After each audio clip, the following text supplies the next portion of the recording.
Assalamualaikum warahmatullahi wabarakatuh. Bismillah, thumma salatu wassalamu ala rasulillah. Baik anak-anakku sekalian, di pertemuan hari ini, sebelum kita sama-sama belajar, seperti biasa, tak bosan, Bapak mengajak kalian semua untuk berdoa, agar kiranya apa yang kita pelajari dijadikan sebagai ilmu yang bermanfaat, dan tentunya apa yang kita dapatkan senantiasa diridhoi oleh Allah Subhanahu wa taala. Bismillahirrahmanirrahim. Nawaitu ta'alluma wa ta'lima wal ibadata wal istifadata wal hatha ala tamassuki bi kitabillahi wa sunnati rasulihi wa dalalata alal huda wal khair. Amin ya rabbal alamin. Lanjutkan pertemuan minggu lalu, masih surah Al-Fajr ya. Di depan kalian terpampang 2 ayat wal fajri. Kenapa di sini ada waqaf mamnu, waqaf mamnu. Jadi wal fajri walayalin ashr. Nah, mari kita kaji. Yang pertama wal fajri. Ya, ada alif lam qamariyah. Kenapa alif lamnya jelas? Di depannya huruf fa. Fajri. Jimnya huruf mati, huruf qalqalah yang berharokat sukun, maka dinamakan qalqalah sughra. Nah, kalau ini roknya, ini bisa dihukumi rok tarkik ataupun rok tafkhim. Kenapa? Kalau dibacanya mati, dibaca berhenti waqaf, itu wal fajr, itu maka dinama hukumi huruf apa? Rok tafkhim. Karena di depannya ada bunyi fathah. Tetapi kalau dibacanya sambung wasol, maka menjadi roknya rok tarkik. Wal fajri, tipis. Tapi kalau wal fajar ini menjadi hukumnya rok tafkhim. Adapun ini tadi yang saya sampaikan waqaf wal fajri. Kalau dibaca waqaf wal fajar, roknya harus terdengar ya. Demi fajar, Allah bersumpah demi fajar. Nah, ini yang dimaksud adalah fajar shadiq, bukan Bapak Jafar Siddiq. Kalau ini fajar shadiq yang merupakan awal waktu sholat subuh. Walayalin ashar, ya. Walayalin ashrin kalau dibaca wasal. Walayalin ashar kalau dibaca waqaf. Nah, di sini walaya ini adalah matobi'i, ada fathah ketemu alif mati. Kemudian idhar ada tanwin ketemu ain. Kemudian ini ashrin bisa menjadi sama, bisa menjadi rok tarkik ataupun rok tafkhim. Kalau dibaca waqaf rok tafkhim, kalau dibaca wasal menjadi rok tarkik. Waqafnya waqaf mamnu. Demi malam yang 10. Yang dimaksud malam yang 10 adalah 10 akhir malam Ramadan yang di dalamnya terdapat Lailatul Qadar. Tetapi ada juga yang mengatakan 10 itu adalah dari tanggal 1 sampai tanggal 10 Zulhijjah. Ada juga yang mengatakan seperti itu. Tetapi yang banyak adalah 10 akhir malam Ramadan. Kenapa? Karena di situ ada Lailatul Qadar. Ya, masyhur Lailatul Qadar turun di 10 akhir di bulan Ramadan. Wasyaf'i wal watri wal laili idza yasri. Nah, itu kalau saya bacanya wasal. Wasyaf'i wal watr wal laili idza yasr. Adapun kajiannya wasyaf'i, ini alif lam syamsiyah. Karena alif lamnya enggak jelas. Adapun untuk transliterasinya wasyaf'i. Wal watri wal watr. Ini alif lamnya alif lam qamariyah. Kalau ini alif lamnya enggak jelas, ini alif lamnya jelas. Watr, nah ini sama ya, bisa roknya rok tafkhim, bisa roknya rok tarkik. Rok tarkik kalau dibaca sambung, ro tafkhim kalau dibaca waqaf. Demi yang genap dan yang ganjil itu artinya. Yang dimaksud genap berpasangan, yaitu makhluk laki perempuan, tua muda, suka duka, apalagi ya, yang intinya berpasangan yin dan yang gitu ya. Kalau dalam kepercayaan di Tiongkok ya. Ada juga yang maksud yang ganjil. Ganjil itu Allah. Allah itu ganjil, tunggal, karena nggak ada lagi selain Allah. Nah kalau yang genap itu maksudnya makhluk kita. Ada laki perempuan, siang malam, pagi sore, putih hitam, manis pahit dan segalanya ya. Dalam luar itu. Ini maksudnya genap adalah makhluk, maksudnya ganjil adalah Allah Subhanahu wa ta'ala. Walaili idza yasr.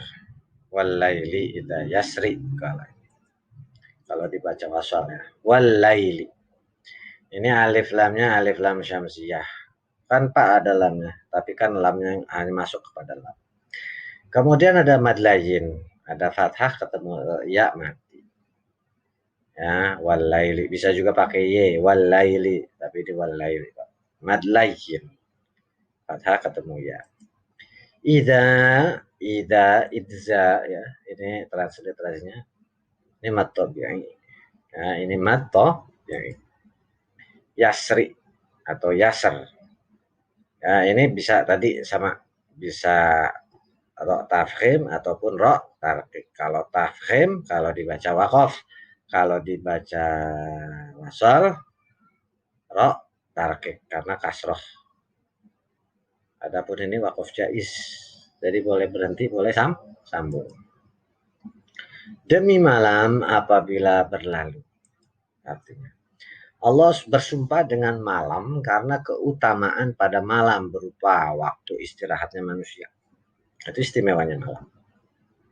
Ya, Pak, kalau yang ada kerja di malam hari bagaimana ya? Itu memang harus dijalani ya. Ada rezekinya juga manusia yang harus didapat di malam hari. Kayak pedagang-pedagang sayuran itu kan malam-malam harus jalan ke pasar untuk berbelanja. Supaya apa? Saudara-saudaranya yang lain bisa belanja di pagi hari. Itulah karena dinamakan hubungan sosial. Makanya kita tidak boleh meremehkan apapun pekerjaan orang-orang yang bekerja. Selama itu bekerjanya adalah halal dan baik semata-mata mengharap ridho Allah Subhanahu wa ta'ala. Pada waktu malam juga terdapat ibadah yang utama seperti maghrib dan isya. Sholat malam, sepertiga malam itu waktu turunnya Allah ke langit dunia sesuai kebesaran keagungannya, sekaligus waktu lebih dikabulkannya doa. Nah ini maksud Allah turun bukan berarti Allah turun kayak manusia turun dari tangga, enggak. Maksudnya turun itu Allah lebih intens mendengarkan. Kenapa kok bisa lebih intens? Bukan lebih intens, maaf. Allah lebih cepat mengkabulkan karena apa? Lebih sedikit orang yang berdoa di kala tertidur. Di kala malam lebih sedikit orang-orang yang berdoa. Lebih banyak yang tidur. Berarti apa? Allah mengijabah atau lebih cepat mengabulkan doa orang tersebut karena apa? Di saat orang-orang lain terlelap, dia mengorbankan dan dia berjuang untuk tetap melek supaya apa? Supaya dapat kesempatan untuk berdoa kepada Allah. Itu maksudnya, bukan turun dalam arti turun tangga. Tidak. Tetapi maksudnya Allah turun ini, Allahnya itu maksudnya bukan Allah kayak makhluk, tidak. Tetapi maksudnya pada malam itu Allah mengijabah doa orang-orang karena kebanyakan orang lagi tidur, lagi istirahat. Lebih sedikit orang-orang yang rela malam-malam untuk berdoa kepada Allah, mengorbankan waktu istirahatnya. Hal fi dzalika qasamul lidzi hijr. ya, halnya ini enggak ada, fi mat tabi'i, ya, halnya berarti haknya besar ya. Zalika, nah ini mat badal, ya. Qasamul li, ya, ini idgham bila gunnah, tanwin ketemu lam.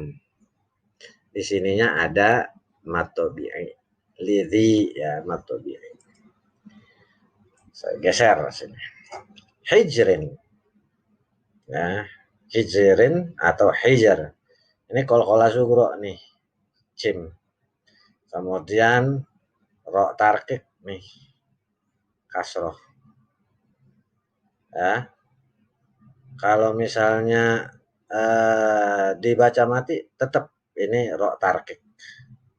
Roknya ro tarkik karena apa? Tidak ada yang berharokat fathah. Ini mau dibaca wasol wakof tetap hukumnya ro tarkik. Adapun di sini ada hukum wakofnya adalah al-waqful, berhenti lebih utama. Adakah pada yang demikian itu terdapat sumpah yang dapat diterima bagi orang-orang yang berakal? Wal fajri walayalin ashr, ya, wasyaf'i wal watr. Ada nggak sumpah itu dapat diterima orang yang berakal?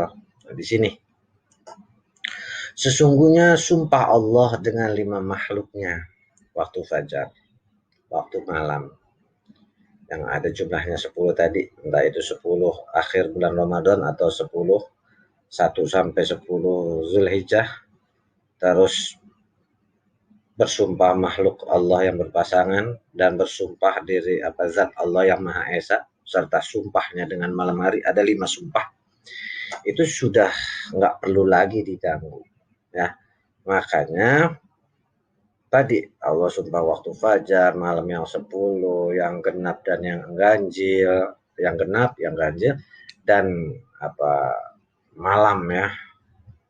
Maksudnya malam, di waktu malam itu Allah bukan turun sekali lagi, tetapi melihat manakah orang-orang yang rela mengorbankan istirahatnya untuk qiyamul lail, untuk berdoa kepada Allah, atau yang biasa kita kenal dengan istilah tahajud, ya. Ya. Wa minal laili fatahajjad bihi nafilatan lak asa ayyab'atsaka rabbuka maqaman mahmuda. Kalau yang biasa sholat tahajud di malam hari, maka Allah akan membangkitkannya di tempat yang terpuji. 5 sumpah ini sebenarnya sudah cukup bagi orang-orang yang menggunakan akalnya, bahwasanya Allah itu maha sempurna. Adapun setelah ini kalian kerjakan evaluasi, maksudnya yaitu tahajud, ya, tahajud. T-A-H-A-J-U-D, tahajud. Mungkin ini saja yang bisa Bapak sampaikan di kesempatan kali ini. Seperti biasa, yang perlu Bapak ingatkan adalah untuk sama-sama jaga diri, jaga kesehatan, tetap patuhi protokol kesehatan yang telah ditetapkan, dan tentunya ingat selalu 3 hal: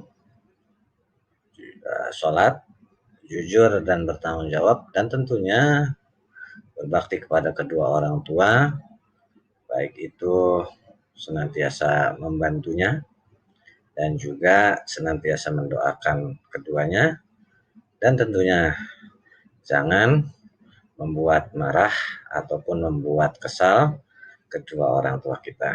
Itu saja yang perlu Bapak sampaikan. Kita akhiri dengan kafaratul majlis. Subhanakallahumma wa bihamdika asyhadu an la ilaha illa anta astaghfiruka wa atubu ilaik. Wassalamualaikum warahmatullahi wabarakatuh.